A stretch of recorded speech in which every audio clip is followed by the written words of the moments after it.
আবু বকর দেখে উম্মে জামিল পাথর নিয়ে হাতের মধ্যে কি নিয়ে যেন আসতেছে। আল্লাহ নবীকে বলেন, ও নবীজি, হয়তো আপনাকে আঘাত করবে, আপনি একটু ফাঁকে আত্মগোপনে যান।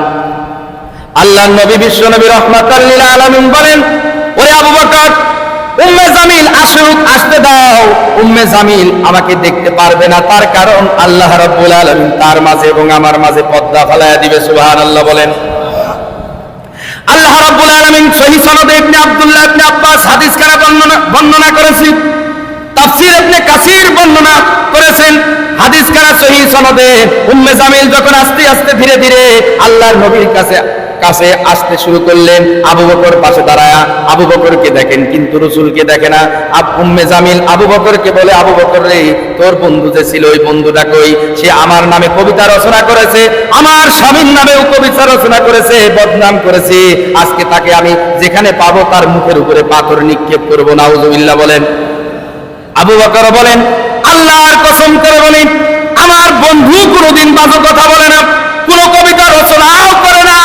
তুমি যা বলছো এটা হলো মিথ্যা। আমার বন্ধু যা বলে এটা হলো ওহী, আল্লাহ প্রদত্ত ওহী, ওহীর বিরুদ্ধে ওহীর উপরে। আর আমার বন্ধু কোনো কিছু বলে না, এটা কোনো কবিতা না। উম্মে জামিল বলে, ঠিকই বলছো। এই বলে উম্মে জামিলও চলে গেল। আবু লাহাবের স্ত্রী তার সন্তান উতাইবাকে বলে, উতাইবা, তোমাকে যে রাসূল বদদুয়া করলাম, তোমাকে এই এলাকায় বিবাহ দেব না, যেহেতু দুইজনকে আমাদের মাধ্যমে তালাক প্রাপ্ত, তালাক দিয়ে ফেলছো, রাসূলের দুই কন্যাকে তালাক দিলে ভালো করছো। কিন্তু এই যে তোমাকে এই সূরাটা আল্লাহ পাক রব্বুল আলামিন ব্যক্তি বিশেষ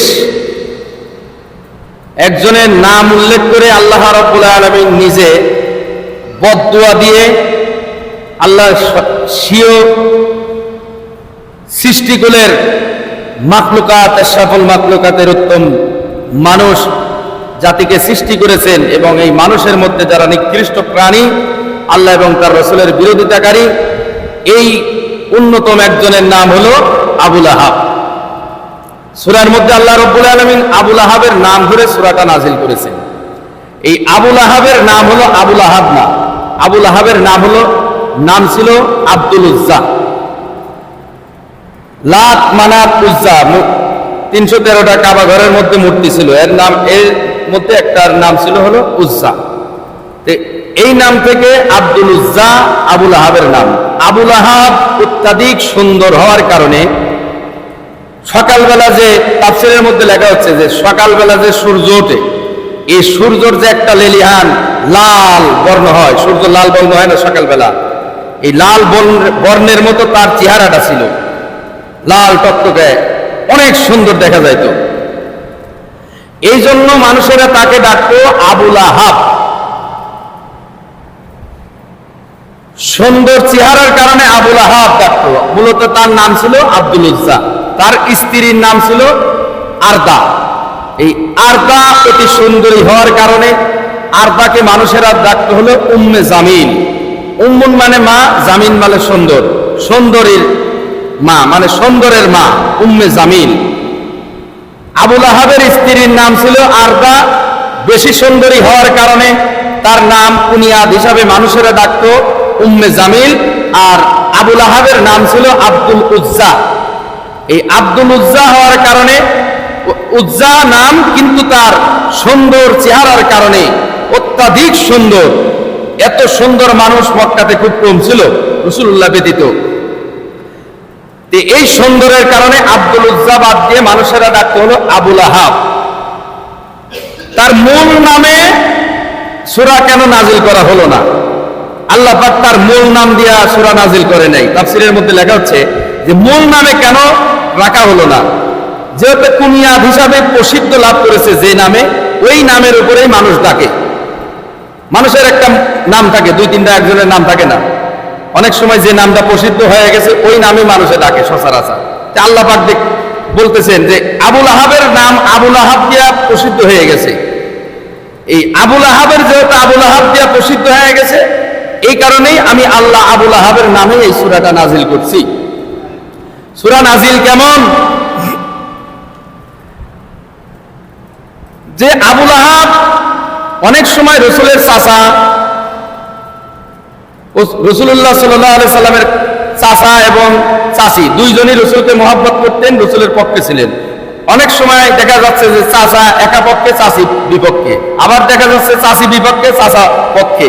এরকম আমির হামজা যখন ইসলাম গ্রহণ করে নাই, আমির হামজার স্ত্রী রসুলের পক্ষে ছিলেন, নবুয়ত আনার পরে রসুলের পক্ষে, কিন্তু আমির হামজা বিপক্ষে ছিল। আমির হামজা ওই কখনো মুসলমান হয় নাই। আমির হামজা জঙ্গলে গেছে হরিণ শিকারি করার জন্য। জঙ্গলে যাওয়ার পরে তীর ধনুক, আমির হামজা খুব বিরক্ত ব্যক্তি ছিলেন, খুব বীর। মক্কার মধ্যে তার নাম ডাকছিল যে খুবই বীর, বিরক্ত, খুব শক্তিশালী, অনেক ক্ষমতার অধিকারী, তার শরীরে অনেক শক্তি। এই আমির হামজা চলে গেছে হরিণ শিকার করতে জঙ্গলে। হরিণকে দেখে, একটা হরিণকে নিশান ঠিক করছে।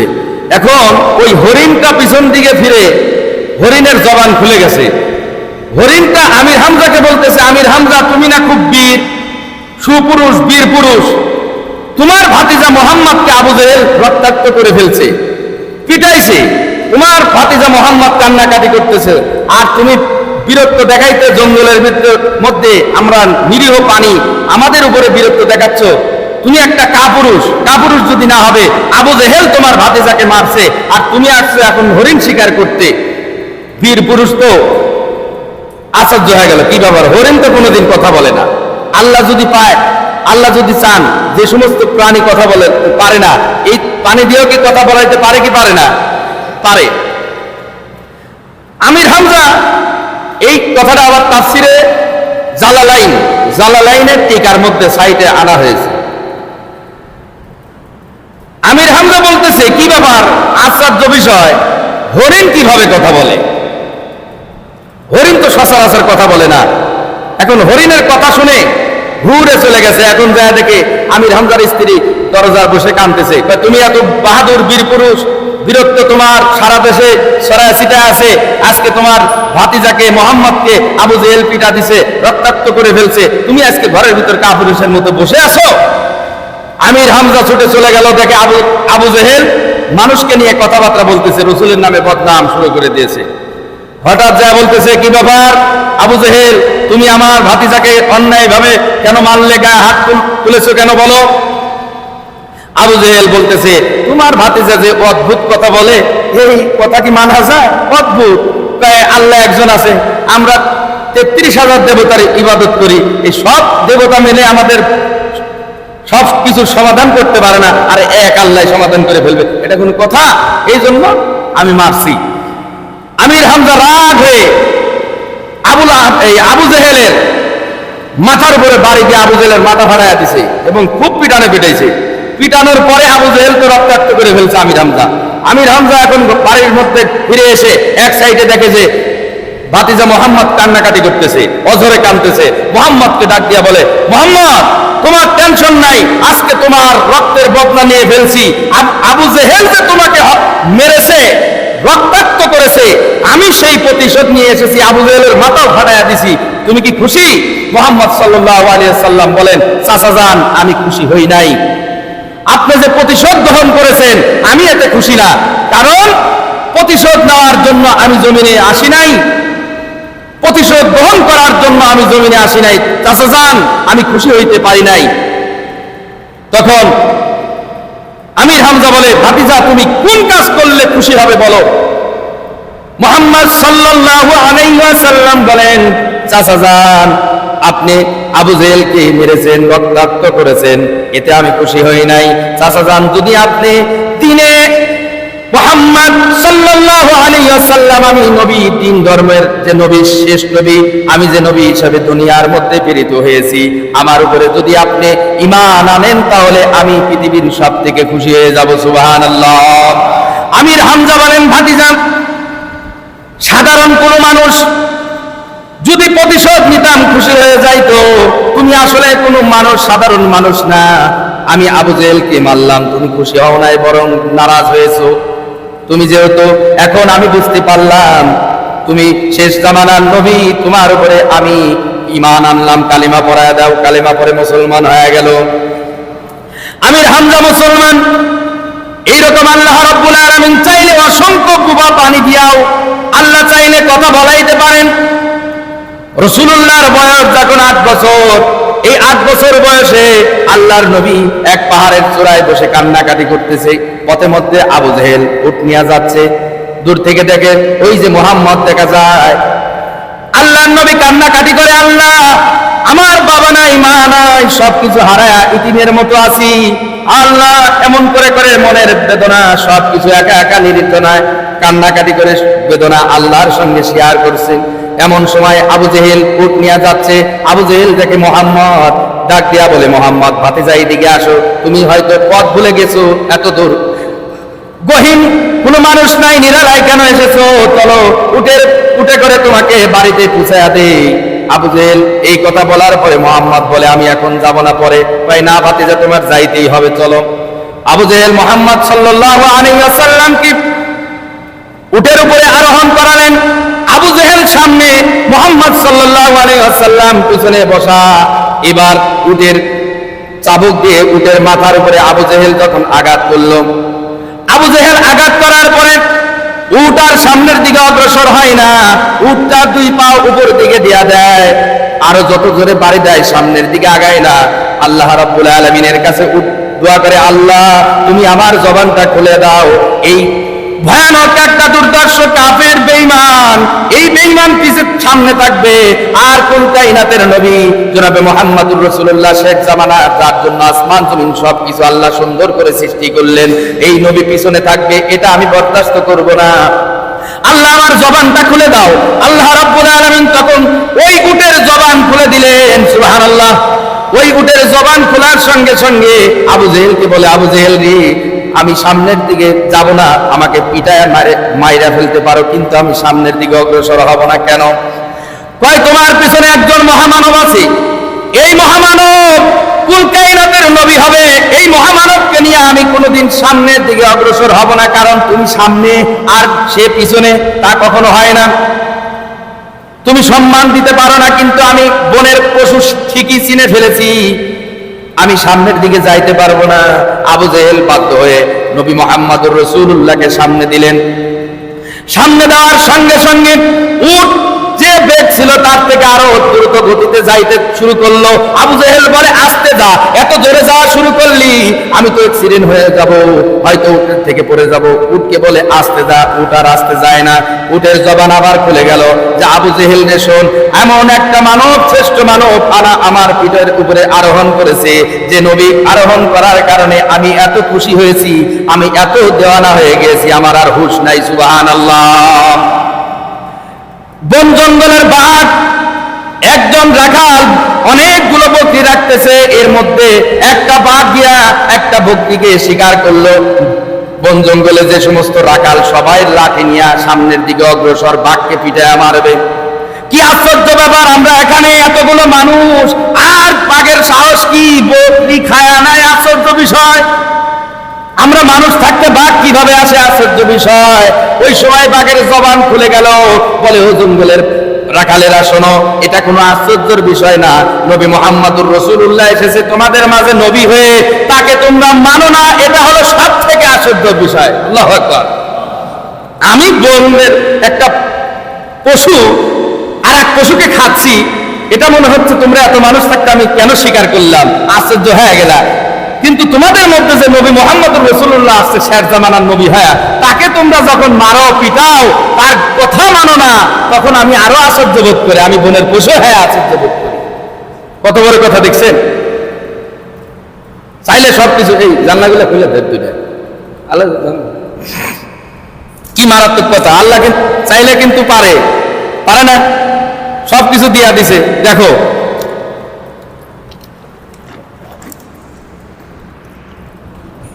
তাহলে আবুল আহাবের নাম ছিল কি? আব্দুল উজ্জা। তার স্ত্রীর নাম ছিল আরদা। এই আবুল আহাবের কুনিয়াত হলো কি? সুন্দর, অধিক সুন্দর হওয়ার কারণে তার নাম হয়ে গেছে আবুল আহাব। তার স্ত্রী বেশি সুন্দরী হওয়ার কারণে তার নাম হলো কি? উম্মে জামিল। এই দুইজনের নামে সূরা আল্লাহ পাক নাজিল করলেন। ডাইরেক্ট কোনো ব্যক্তির নামে কিন্তু এইভাবে আল্লাহ পাক কোন সূরায় মানুষের নাম ধরে এইভাবে নাজিল করে নাই, পুরা সূরাটা এর নামে। এমন কোন সূরা নাই যে একজন ব্যক্তির নামে নাজিল করছে। ছোট সূরা হোক, কিন্তু এর ভিতরে এত শিক্ষা গ্রহণ করছে, এত শিক্ষা দিয়েছেন আল্লাহ পাক রব্বুল আলামিন। কেমন? সূরার শুরুতে আল্লাহ রাব্বুল আলামিন বলতেছেন তাব্বাত। এই তাব্বাত হলো মাজির সিগা, মানে অতীত। মাজি মুজারে হাল, জামানা হলো তিন প্রকার, মাজি মুজারে হাল, অতীত বর্তমান ভবিষ্যৎ। এই তাব্বাত এটা হলো মাজির সিগা, অতীত। তাব্বাত ধ্বংস হয়ে গেছে, ইয়াদা, ইয়াদুন মানে হাত, টান, এক আলিফ টান আছে, ইয়াদা মানে দুই হাত। কয় হাত ধ্বংস? তাব্বাত ইয়াদা মানে ধ্বংস হয়ে গেছে, ইয়াদা আবিল আহাব, আবুল আহাবের দুই হাত ধ্বংস হয়ে গেছে। এখন কেন ধ্বংস হয়ে গেছে? ও অলরেডি কি আবুল আহাব ওই সময় বেঁচে ছিল না? মরে নাই, কিন্তু জীবিত। কেন বললেন আল্লাহ পাক দুই হাত ধ্বংস হয়ে গেছে? একজন মানুষ মারছে, কয় মারিয়ে ফেলাইছে, মারি ফেলছে মানে সে মানুষ তো মরে গেছে। এখন আল্লাহ যে এখানে বললেন যে তাব্বাত ইয়াদা, মাজির শিখা মানে অতীত, ধ্বংস হয়ে গেছে, ইয়াদা মানে তার দুই হাত ধ্বংস হয়ে গেছে। তাফসীরের মধ্যে লিখছে আবুল আহাব এই সর্বপ্রথম আল্লাহর নবী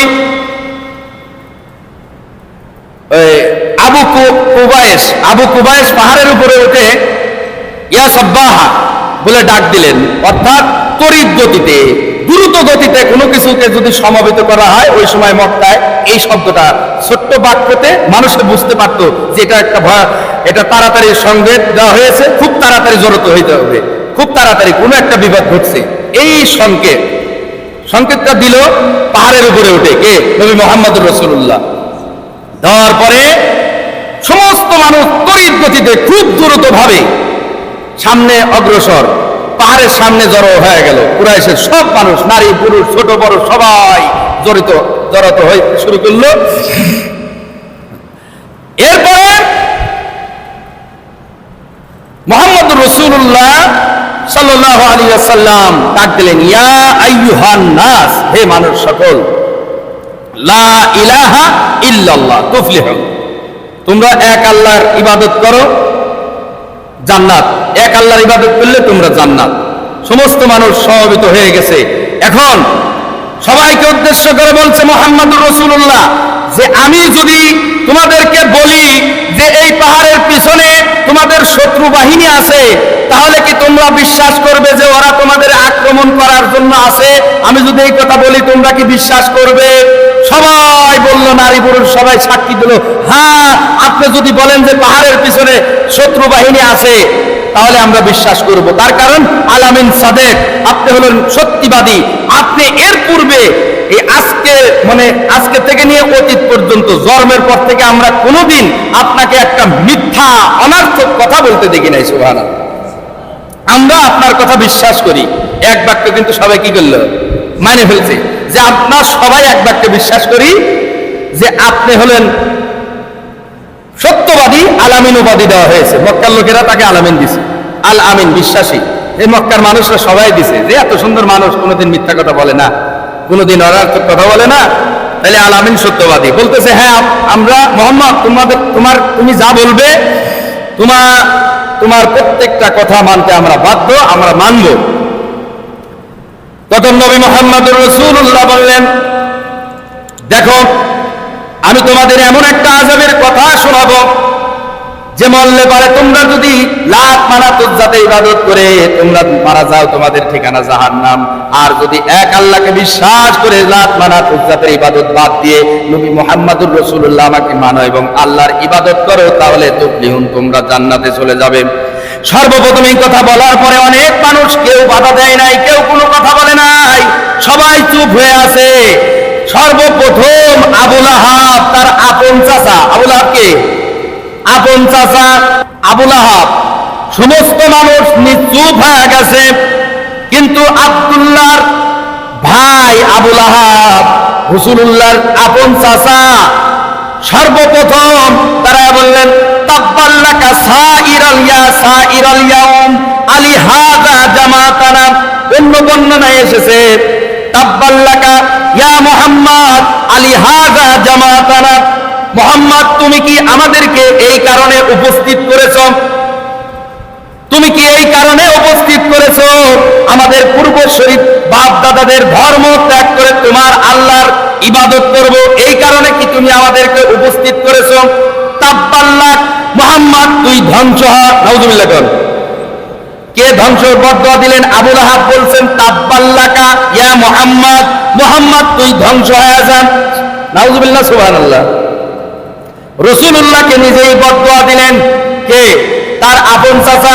সমস্ত মানুষ নিশ্চুপ হয়ে গেছে।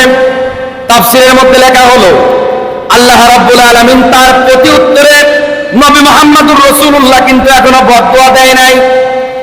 আবু লাহাব বললেন তাব্বাল্লাকা লিহাযা জামাতানা, মুহাম্মদ তুমি কি আমাদেরকে এই মানুষগুলোকে অনার্থক সময় নষ্ট করার জন্য এখানে একত্রিত করেছো? আমাদের বাপ-দাদার দিন ধর্ম আমরা ছাড়তে পারবো না।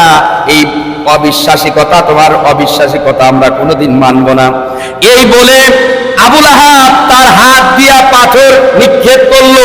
পাথর নিক্ষেপ করার 2 হাত বা 2.5 হাত আগেই পাথরটা পড়ছে, রাসূলুল্লাহর গায়ে লাগে নাই, কিন্তু 1 হাত দিয়া পাথর নিক্ষেপ করেছে। অথচ আল্লাহ বললেন তাব্বাত ইয়াদা, ইয়াদুন মানে হাত, ইয়াদা দিলেন 2 হাত, তার 2 হাত ধ্বংস হয়ে গেছে। মাঝি 2 হাতই ধ্বংস হয়ে গেল কেন? আল্লাহ রাব্বুল আলামিন বললেন আবু লাহাব যে আমার নবীর উপরে বদদোয়া দিয়া ওই যে পাথর নিক্ষেপ করেছিল 1 হাত দিয়ে, কয় হাত? 1 হাত দিয়ে যদি কোন দেখেন, এই যে 1 হাত দিয়ে যদি এইভাবে ঢেল দেই, হাত কয়টা লড়? এই বাম হাত যদি না লড়াই শক্তি পাওয়া যায়? আপনি ঢেল দিচ্ছেন এইভাবে, যতটুক যাবে এই বাম হাত লড়াইয়া ঢেল দিবেন, হেডসে ডবল যাওয়ার চেষ্টা থাকবে। কি কথা ঠিক না? আবু লাহাব 1 হাত দিয়ে পাথর নিয়ে জোরে নিক্ষেপ করছে, কারণ পিছনের এই হাতটা এইভাবে গেছে, এ সামনে গেছে আবার পিছেও গেছে। তাফসীরের ভিতরে লেখছে যে আল্লাহ কেন বললেন ইয়াদা, 2 হাত ধ্বংস হয়ে গেছে? দুনিয়ার প্রত্যেকটা মানুষকে এখান থেকে শিক্ষা নিতে হবে যে কেউ যদি আবু লাহাবের মতো ডাইরেক্ট প্রকাশ্য শত্রুতামি করে সে তো ধ্বংস হবে হবে।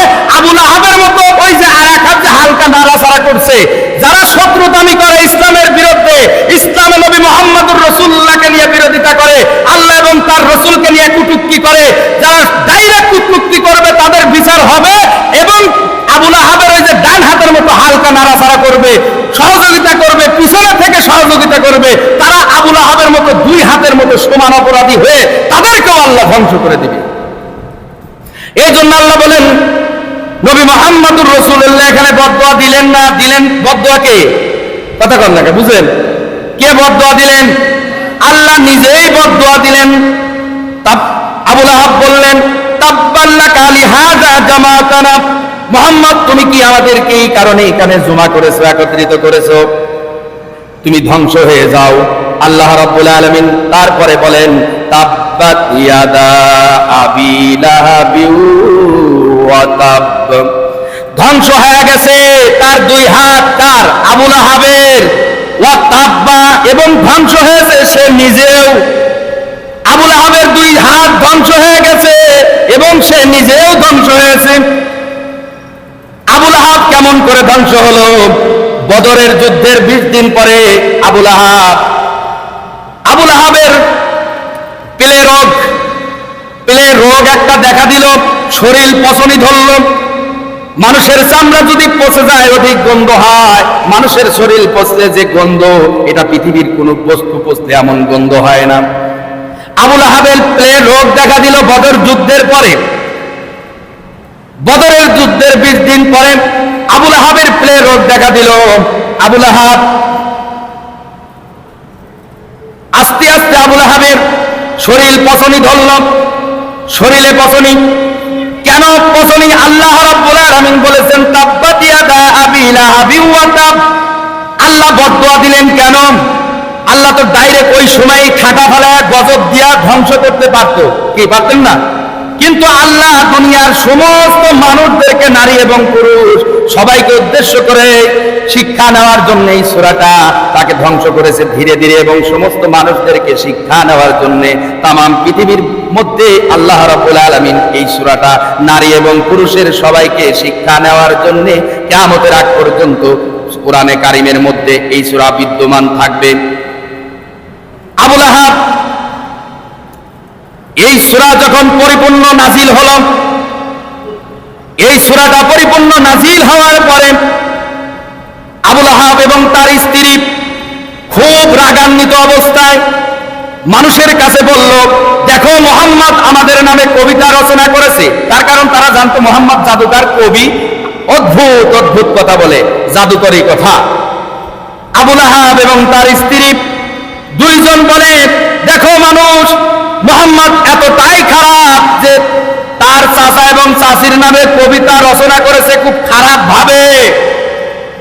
রাগান্বিত আবু লাহাব রাগান্বিত হয়ে বাড়িতে এসে তার 3টা ছেলে সন্তান ছিল, ওই ছেলে সন্তান নিয়ে খুব বড়াই করত। একটার নাম হলো উতবা, মাহতাব, উতাইবা। তার সন্তান হলো 3টা। আবু লাহাবের সন্তান কয়টা ছিল? 3টা সন্তান। ঘুমায় গেছেন নাকি? কথা হা হু কর না, যে কিছু বুঝি না তো। খোলার মানুষের সঙ্গে আপনারা জোর কম নাকি? এরা খাইতে খাই থাকলে এবার কি মসজিদে আওয়াজ হয়? এরা আপনারা এলাকার 3 বেলা ভাত খান, আরো কত কি খান, চা নাস্তা মুড়ি এখন খাওয়া, আওয়াজ নাই কে? বুঝলাম না। আবু লাহাবের সন্তান কয়টা? 3টা। শিক্ষা নিতে হবে। একটার নাম উতবা, মাহতাব, উতাইবা। উতবা বিয়ে করেছে রুকাইয়াকে, রাসূলের নবুয়তের আগে রাসূলুল্লাহ সাল্লাল্লাহু আলাইহি সাল্লামের কন্যাকে, 2 কন্যাকে আবু লাহাবের 2 ছেলের সঙ্গে বিবাহ দিয়েছে রাসূলের নবুয়তের আগে। উতবা বিবাহ করেছে রুকাইয়াকে, আর উতাইবা বিবাহ করেছে রাসূলের মেয়ে উম্মে কুলসুমকে। উতবার সঙ্গে রুকাইয়াকে বিবাহ দিয়েছে, আর উতাইবার সঙ্গে উম্মে কুলসুমকে। আল্লাহর নবী 2 মেয়েকে এক বাড়িতে বিবাহ দিলেন। তখন আবু লাহাব রাগান্বিত হয়ে বাড়িতে আসলো। আসার পরে বলে, আমার সন্তানেরা কই? তোমরা কি প্রতিশোধ নিতে পারবে না? 3 সন্তানের মধ্যে সব থেকে ছোট সন্তান উতাইবা, উম্মে কুলসুমকে যে শাদী করেছে, বিবাহ বন্ধনে আবদ্ধ হয়েছে, তার জামাই উতাইবা সব থেকে ছোট। রাগান্বিত হয়ে বলেন, পিতাজান আপনি কি করলে খুশি হবেন বলেন? কই, মুহাম্মদ আমাদের নামে কবিতা রচনা করলো, মুহাম্মাদের এত সাহস কোথায় থেকে আসলো? এর প্রতিশোধ চাই। আবু লাহাবের ছোট সন্তান উতাইবা আল্লাহর নবীর দরবারে দৌড় দিয়া আল্লাহর নবীকে বলতেছেন, এ মুহাম্মদ এইদিকে আইসুন। শ্বশুরের সঙ্গে বেয়াদবি শুরু করে দিলাম। বলেন, মুহাম্মদ তুই যে নবী, তোর এই নবুয়ত মানি না। যে জিবরাইল তোর কাছে আসে ওহী নিয়ে, ওই জিবরাইলকেও আমি মানি না। তোর নবুয়তের উপরে আমি থুতু নিক্ষেপ করি। নাউজুবিল্লাহ। রাসূলুল্লাহর সামনে থুতু নিক্ষেপ করে চলে আসলাম এবং বলল, মুহাম্মদ শোন, তোর 2 মেয়ে যে ছিল আমাদের সঙ্গে বিবাহ দিয়েছিলি, এই 2 মেয়েকে তোর সামনে আমি তালাক দিয়ে চলে গেলাম। আমার বউকেও তালাক দিলাম, যেটা বাড়িতে আছে ওইটাকেও তালাক দেওয়া হবে। রাসূলুল্লাহর অভাবের সংসার, একটা মেয়েকে 2টা মেয়েকে অভাবের সংসার। রাসূলুল্লাহর 2টা মেয়ে একসঙ্গে ঘরের ভিতরে চলে আসবে, অভাব অনটন।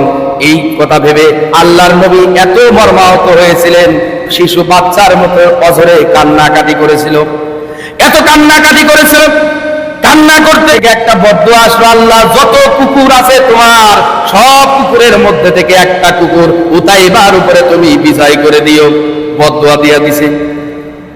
বাড়িতে আসার পরে উম্মে জামিল, আবু লাহাবের স্ত্রী, উতাইবার মা বলে, বাবা মুহাম্মদ কি তোমারে কোনো কিছু বলছে নাকি? এত কিছু করে আসলা? হ্যাঁ, আসার সময় বলছে একটা কুকুর যেন আমাকে ধ্বংস করে। কয়, মুহাম্মদ যা বলে তাই সত্যি হয়? এইদিকে উম্মে জামিল, আবু লাহাবের স্ত্রী, আল্লাহর রাসূলকে মারার জন্য হাতের মধ্যে কিছু ধারালো পাথর নিয়ে আল্লাহর রাসূলকে মারার জন্য, আক্রমণ করার জন্য খুঁজে বেড়াচ্ছে। খুঁজতে খুঁজতে কাবা ঘরের সামনে হযরতে আবু বকর, হযরতে আবু বকর এবং নবী মুহাম্মদুর রাসূলুল্লাহ বসে আছেন। এখন আবু বকর দেখে উম্মে জামিল পাথর নিয়ে হাতের মধ্যে কি নিয়ে যেন আসতেছে। আল্লাহ নবীকে বলেন, ও নবীজি, হয়তো আপনাকে আঘাত করবে, আপনি একটু ফাঁকে আত্মগোপনে যান। আল্লাহ নবী বিশ্ব নবী রাহমাতাল লিল আলামিন বলেন, ওরে আবু বকর, উম্মে জামিল আসুক, আসতে দাও। উম্মে জামিল আমাকে দেখতে পারবে না, তার কারণ আল্লাহ রাব্বুল আলামিন তার মাঝে এবং আমার মাঝে পর্দা ফেলায়া দিবে। সুবহানাল্লাহ বলেন। আল্লাহ রাব্বুল আলামিন সহিহ সনদে ইবনে আব্দুল্লাহ ইবনে আব্বাস হাদিস কারা বর্ণনা করেছেন, তাফসীর ইবনে কাসির বর্ণনা করেছেন হাদিস কারা সহিহ সনদে। উম্মে জামিল যখন আস্তে আস্তে ধীরে ধীরে আল্লাহর নবীর কাছে আসতে শুরু করলেন, আবু বকর পাশে দাঁড়ায়া আবু বকরকে দেখেন কিন্তু রাসূলকে দেখে না। উম্মে জামিল আবু বকরকে বলে, আবু বকর রে, তোর বন্ধু যে ছিল ওই বন্ধুটা কই? সে আমার নামে কবিতা রচনা করেছে, আমার স্বামীর নামেও কবিতা রচনা করেছে, বদনাম করেছে। আজকে তাকে আমি যেখানে পাবো তার মুখের উপরে পাথর নিক্ষেপ করবো। নাউজুবিল্লাহ বলেন। আবু বকর বলেন, আল্লাহর কসম করে বলি, আমার বন্ধু কোনোদিন বাজে কথা বলে না, কোন কবিতা রচনাও করে না। তুমি যা বলছো এটা হলো মিথ্যা। আমার বন্ধু যা বলে এটা হলো ওহী, আল্লাহ প্রদত্ত ওহী, ওহীর বিরুদ্ধে ওহীর উপরে। আর আমার বন্ধু কোনো কিছু বলে না, এটা কোনো কবিতা না। উম্মে জামিল বলে, ঠিকই বলছো। এই বলে উম্মে জামিলও চলে গেল। আবু লাহাবের স্ত্রী তার সন্তান উতাইবাকে বলে, উতাইবা,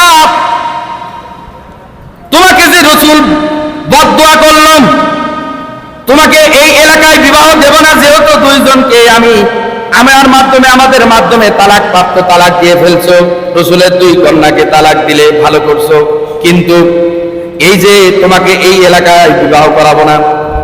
সিরিয়ায় চলে গেল আবু লাহাব এবং তার আবু জেহেলের, ওই সময় আবু জেহেলের হলো আপনার যত সম্ভব খাদ্যমন্ত্রী ছিল। আবু জেহেল রাজা ছিল, ওই সময় খাদ্যমন্ত্রী আবু লাহাব ছিল। এই আবু লাহাব সৈন্যদল নিয়ে চলে গেছে সিরিয়াতে।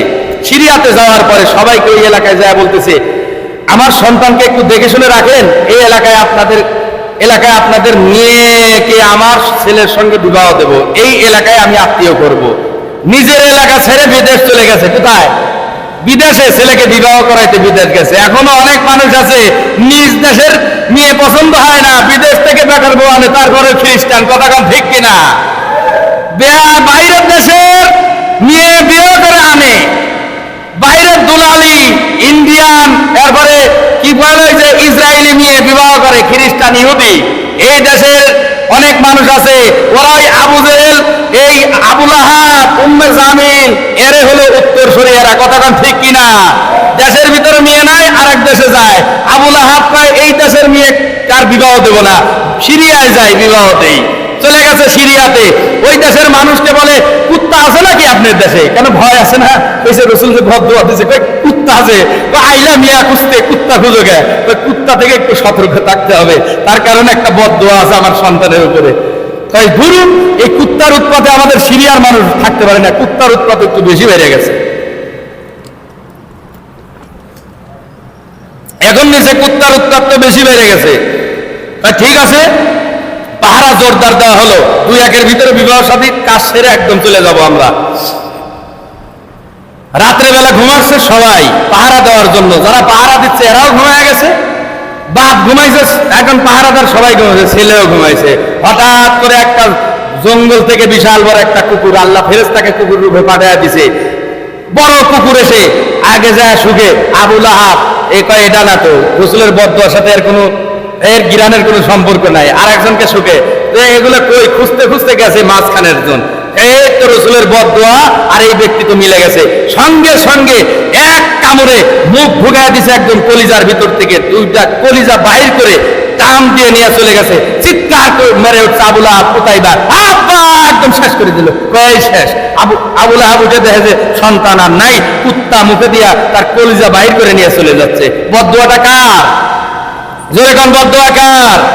রাসূলুল্লাহর বদদুয়া দিলে এটা লাগে, এটা নিশ্চিত রূপে। আল উলামা ওয়ারাসাতুল আম্বিয়া, এই উলামা একরামের বদদুয়া যদি কাজে লাগে কি লাগে না? কথা বল, লাগবে কি লাগবে না? এই যে রাসূলের বদদুয়া উম্মে জামিল আবুল আহাবের স্ত্রী কি করত? রাসূলুল্লাহর পাশাপাশি বাড়ি, কষ্ট দিতে একটু ভালো হইতো, তাড়াতাড়ি কষ্ট দিত। রাসূলের বাড়িও যেখানে, আবুল আহাবের বাড়িও পাশাপাশি। আবুল আহাবের স্ত্রী কি, একটা হলো কুটনি বুড়ি, সমাজে অনেক মহিলা বলে না, এলে কুটনি বুড়ি, ওই যে মহিলারা যে কুটনামি করে, একজনের কথা আর একজনের কথা বুঝেন। হাম্মুন মানে এই যে মহিলাদেরকে বলি, এই যে শব্দ দুইটা দিছে কিন্তু আল্লাহ পাক, হাম্মুন হাম্মালাতাল হাতাব, কুটনি বুড়ি, আর একটা হলো কাঁটাযুক্ত কাঠের বোঝা বহনকারী। এই হাম্মুনের নাম দুইটা অর্থ। এই কুটনি বুড়ি ছিল উম্মে জামিল, আবুল আহাবের স্ত্রী। খালি রসুলের নামে বদনাম করত, বাড়ি বাড়ি যায় খালি কাজ কি রসুলের নামে বদনাম, কাজ কি খালি রসুলের নামে বদনাম। কে করতো? আবুল আহাবের স্ত্রী। আবুল আহাব দিয়ে করতো এর স্ত্রী। আবার আবুল আহাবের স্ত্রী কি করতো?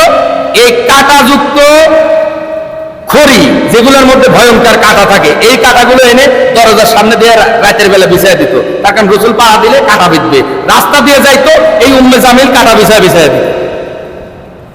আল্লাহ রাব্বুল আলামিন বলেন, এই যে কষ্ট দিত স্বামী এবং স্ত্রী, এবং এই দুইজনের নামে আল্লাহ পাক রব্বুল আলামিন সূরার মধ্যে দুইজনের কথাই উল্লেখ করে বলেছেন।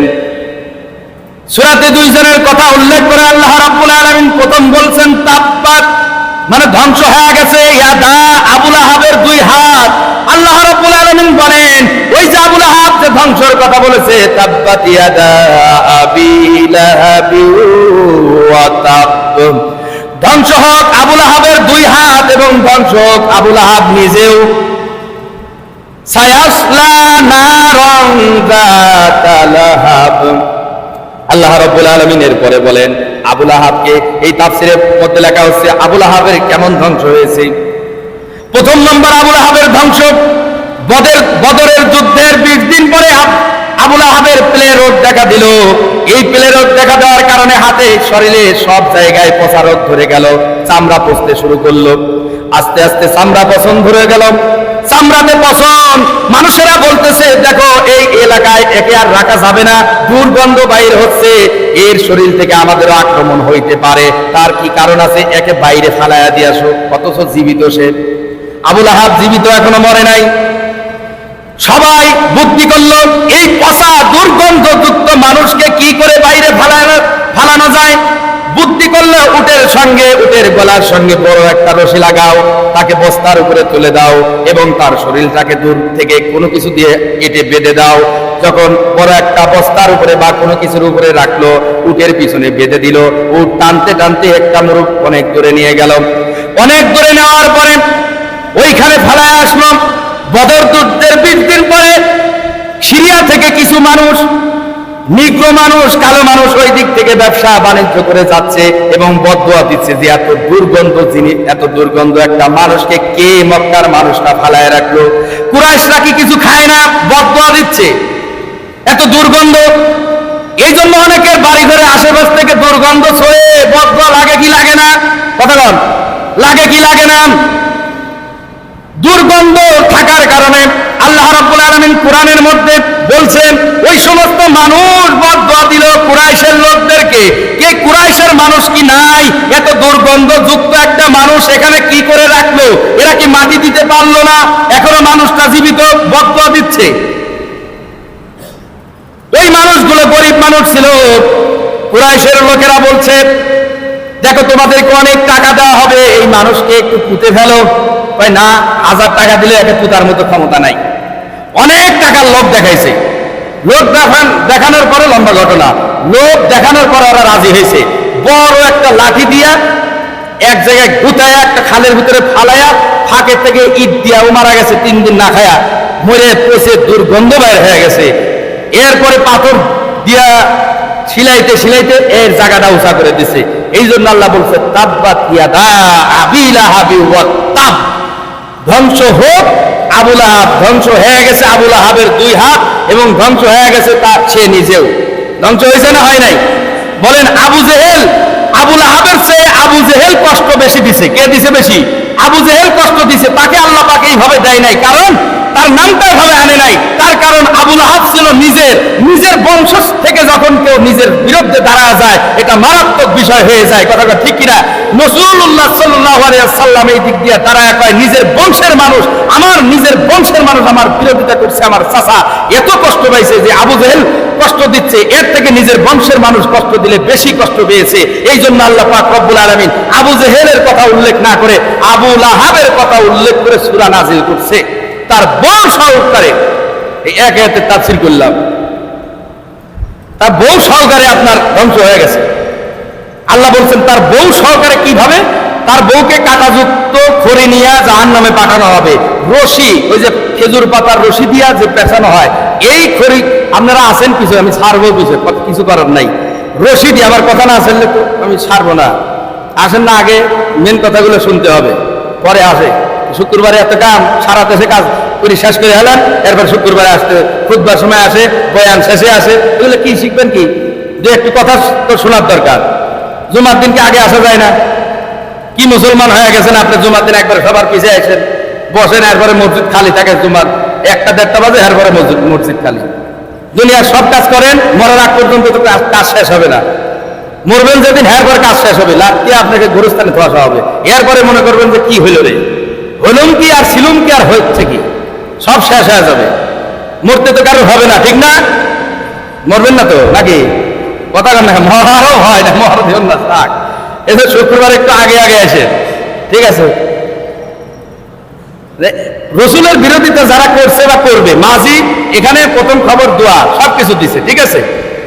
এই জন্য আল্লাহর বদদোয়ার ভিতরে পড়বো না, রসুলের বদদোয়া। এই কাজগুলো যেগুলো ইসলাম বিরোধী কাজ, এর ভিতরে আমরা যাবো ইনশাল্লাহ, যাবো। আল্লাহ হেফাজত করুক, বলেন আমিন।